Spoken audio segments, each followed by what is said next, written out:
this session we're going to have now is an important one.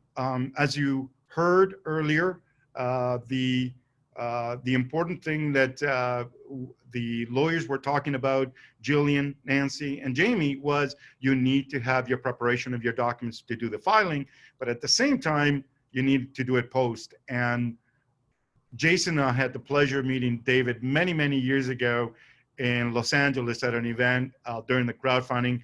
He's been an advocate of it since those early days, and it's great to reconnect again. And thank you again for coming in this early morning, David. Really appreciate it. You and Jason are going to have a great discussion on the audit requirements pre and then post for those who are doing Regulation A+. Enjoy yourselves.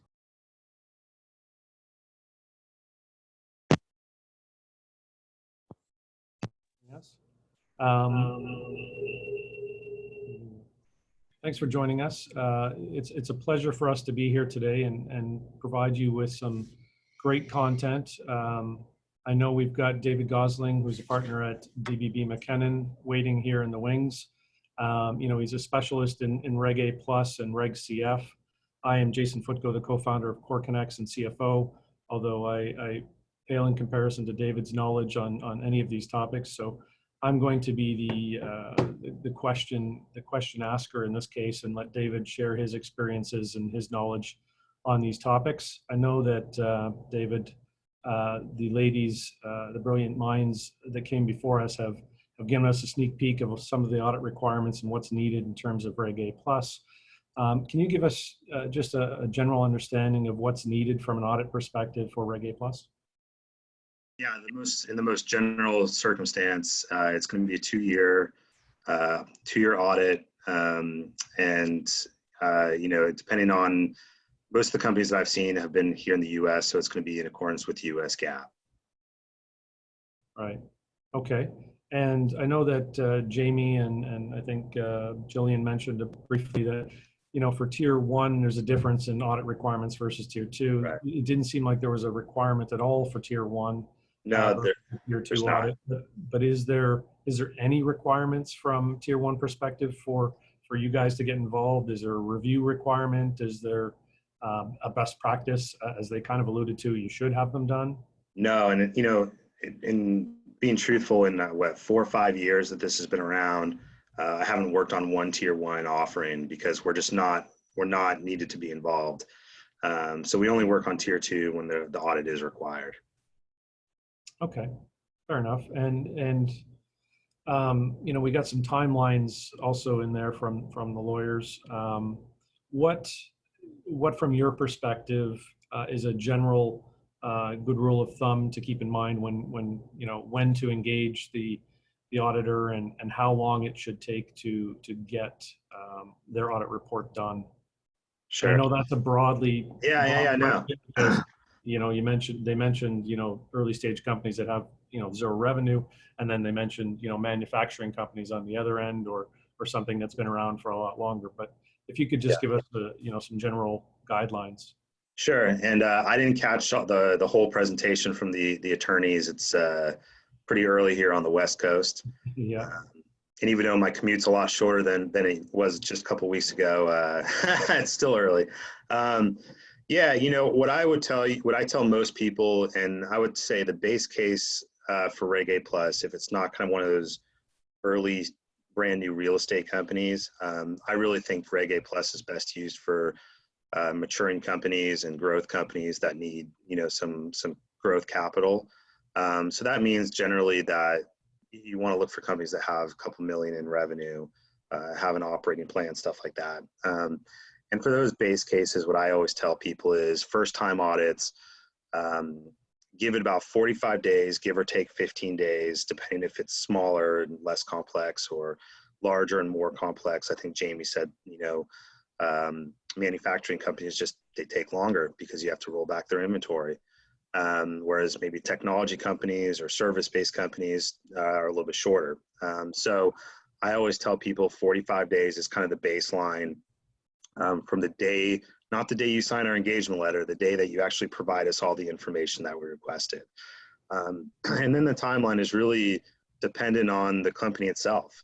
I tell people that how fast it goes is not so much on us. It's really dependent on the company itself and how committed they are to getting the information that we want and we request, providing us backup, being able to find documents. I think what early stage founders realize is that a great organization system for all their support is not their email box. And we constantly have CEOs, CFOs digging through their emails for the prior couple of years to try to find support, because they really weren't set up to have an accounting system the right way from the get-go of the business. So, we've seen delays, seen things go faster, but I would stick to that 45 days, give or take 15.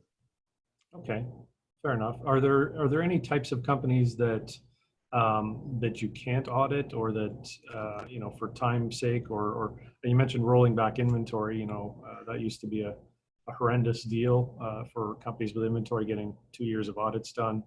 Are there any companies that don't qualify, or that that are prohibited, not necessarily from going through the process, but maybe from a cost perspective is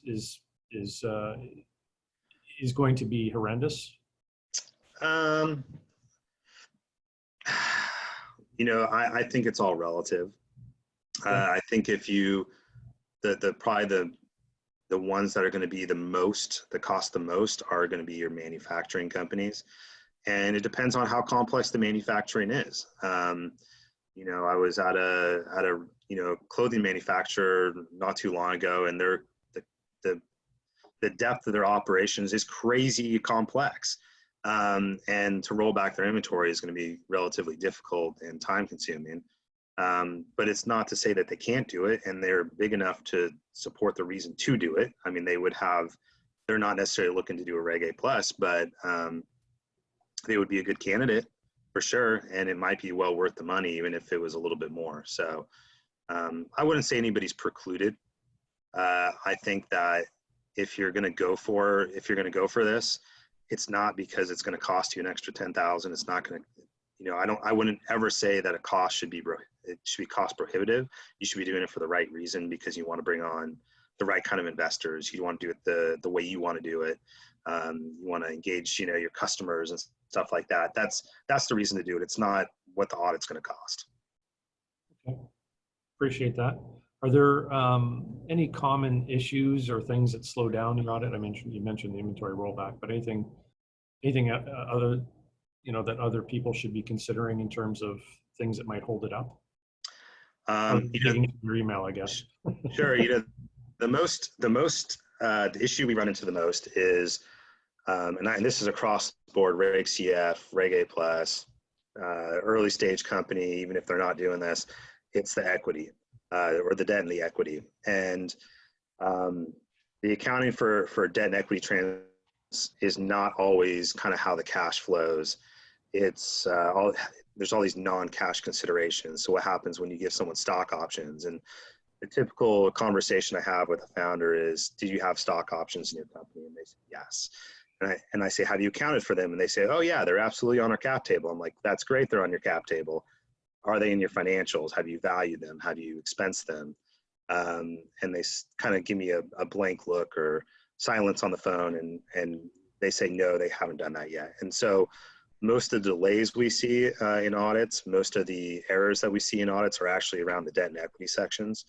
And so that's why for a Reg A plus, you got to make sure you have a good CFO or good outsourced accountant or someone that could come in and help on a consulting basis to knock those things out before we get in there. Great, that's awesome. What about, this is a lot of the precursor stuff for getting ready. What about post-closing of a transaction? What are the annual or quarterly requirements, or semi-annual? Are there any requirements from a Reg A standpoint that people have to think of from an ongoing reporting? I know it was mentioned earlier in the legal panel a little bit too, but I'd like to get your perspective on what's required going forward. Yeah, so it's an annual audit. It's a Form 1K. If you ever dealt with the public markets, it's very much similar to like a 10K. And then there's a semi-annual filing, which is a 1 essay, and that does not have to be audited by us or reviewed by us. So the company can basically internally prepare the financials, and they can file the 1 essay with fully footnoted. It's very similar to a quarterly report provided by a public company. Sometimes I advise clients that they might want to consider allowing us to do a review, just like we would for a public client in their quarterlies, just to make sure the information is accurate. They get that kind of second check. But I think it kind of depends on their internal team, how confident they are they can prepare financials without any errors, stuff like that. But if you're trying to go cost effective, they typically don't get involve us with the semi-annual reports. Right. Now, there's a couple of questions here that we're getting from the audience members. I'd like to just throw a couple of them out at you. Sure. One in particular, or two in particular. One is when you're doing your filing with the SEC and you've had your December year end and you're falling into, sort of Q3, Q4 to do your filing with the SEC, is there a requirement to do, an interim audit or anything to that effect? So I think what they're referring to is if you're in Q3 or Q4, what you do is you get your 2-year audit, and then you have to include your interim financials. So if you're at year-end, calendar year-end, 12/31, you would include financials for 6/30, whatever year it is, right? And that makes sure that your financials are no more than 9 months old. With RegA Plus, once your financials are over 9 months old, as a general rule, they're stale. They can't be used to be relied on for investment. And do those 6-month financials have to be audited or reviewed or anything? Nope. So No review, no audited, just like the Form 1 essay. And and often we don't even want to. It's hard for us because we don't even want to look at them and we can't be involved if you're asking us not to be involved. So, but yeah, they don't need to be audited. Okay, and the last quick question. There's eligibility here for some Canadian companies to get involved. Have you had any experience or is there any issues with using IFRS as opposed to GAAP? I haven't done it yet. I think it's okay. I don't think there's anything against it, but I don't hold my feet to the fire on that one. But it's rare that I see it, and I think I've only seen it come up as a topic when there is a Canadian company that wants to do this in the U.S. And their home accounting is IFRS. Okay. Well, thanks, David. We appreciate you coming on and clearing up some of these questions that people are having. I'm going to call this one to a close. Again, we thank you for your participation and help, and anybody that needs any questions, David can be reached obviously through DBB McKinnon, and that information's on our site for you going forward. I'm going to pass it back now to Oscar so he can move you on to the next panel. Thank you, David. Thanks. All right, everyone. Thank you, David. It was great having you there. Just going to move you over to a little bit there. And Jason, thank you. All right. So we are now moving into the next phase. We are bringing in the lawyers again. Yes, everybody's favorite, which is it's exciting because the first panel was all about doing the overall arching regulation. And now I brought in a couple of experts that are we're going to have a great discussion about,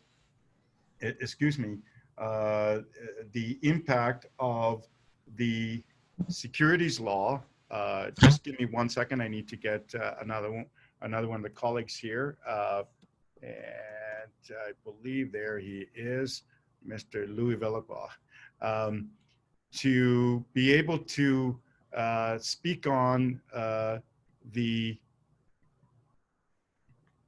about the impact the regulation has on Canadian companies. So bear with us just a few seconds. I'm sure a lot of you are going to have questions there. I know there's quite a bit of entrepreneurs from Canada that are curious about the regulation. So I just need to make sure that our colleagues at Sarah and Louis